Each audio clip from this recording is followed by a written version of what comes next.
So it's almost to the point now where this car is as far as I want to get it done. There's still little things like looping the rad hoses and putting the little Terran pipe on the exhaust. But one of the other things I want to do, even though I've cut out the rear shafts, I still want to put the all front wheel drive only fuse in it. So I thought you had to take out a fuse, but if you see this one right here, all front wheel drive, now you can only do this on the automatics. You pull the spare 30 amp fuse and apparently you just jam it right in here. In that spot, and what that does is that disables the all-wheel drive. So you can apparently put these things into all-wheel drive without pulling the rear shafts. But you know what, I'm going to do that to trick the computer. I do have the rear shafts pulled, and we are going to pull the ABS as well. Where's the ABS on this one? 30 amp down here. This one in here maybe. It says a 30. Oh, doesn't really make sense to me. It's not in there. Awesome. So I'm not going to pull it. So there we go. So now full wheel drive, all wheel drive is disabled. I am going to try to drive this thing around for a bit before the derby just to make sure that get back in there, come on, just to make sure it's okay. But yeah, so that's how we're going to take away the all wheel drive system. Hopefully it tricks the computer well enough that it doesn't try to freak out and jam itself its brakes on or whatever. So as of right now, it's pre-bent. We got the window bar in, gas tank, battery, all that fun stuff. We still need to do the loop kit for the radiator and the exhaust, and I think that's it. But this derby here is not till September, I think, and we have a demolition derby coming up. So I got to move some cars. This car has been sitting here for 3 years, 2.5, 3 years. The derby is finally coming up where I can actually use this car. So we're going to be getting this car from this location to this location and start building it. And I'm excited. I've kind of stripped everything out of this car that I put into it, but now we're going to have to put it all back into it. So here's what I want to do. The Subaru's been a great car to be building. Actually, I found the electrical super easy. I couldn't really get the electrical out of the fender, so I kind of have to mark it down for that. The fact that the subframe comes all the way to the front with 2 mounting locations in the front, I do like. I do not like how close the the front of the motor is to the rad support, but there's not much I can do.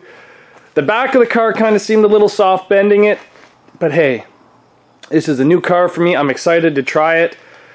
So what we are going to do is we're going to drive this thing out of the shop, but I got to make space outside because I do not know how this computer system is going to handle being out in the rain, so I just kind of want to make it so that it's not. So let me show you what my plan is.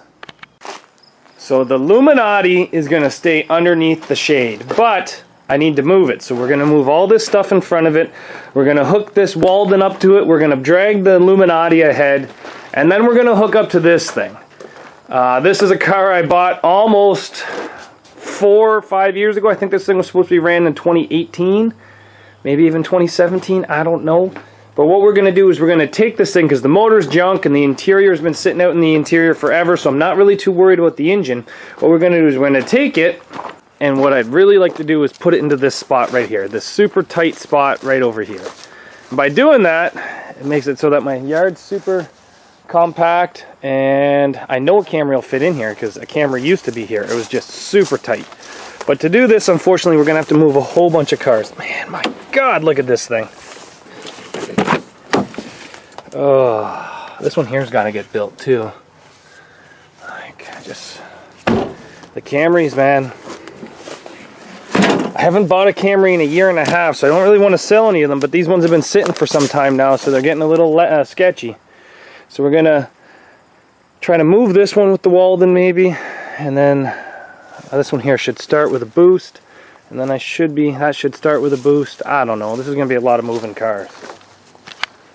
We've got everything moved. The Illuminati still safe underneath the weather. Just the back of it might fill up with pine needles a bit, which I'm okay with. We got the Subaru underneath here because I do not know about the computer systems on Subarus. Just drove it in so that way I can easily get it in and out. What else? We got the Chrysler 300 out. Have you guys seen any of these things been derbied? I think I've seen a couple of them, and they've been kind of a letdown. I'm not sure what I want to do with it. We got the Hyundai all beat up just sitting back here. And we got the Wow Camry shoved into this spot over here. Tight fit, But you know what? Just right.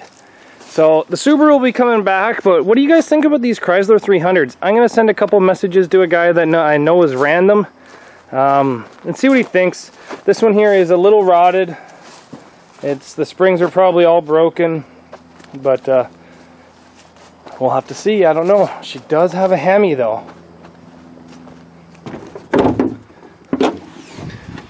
I know the motor mounts in these things are junk, and I know the front suspensions are junk, and I know the rear suspensions are junk, but is it worth just quickly building this thing and having a little bit of fun?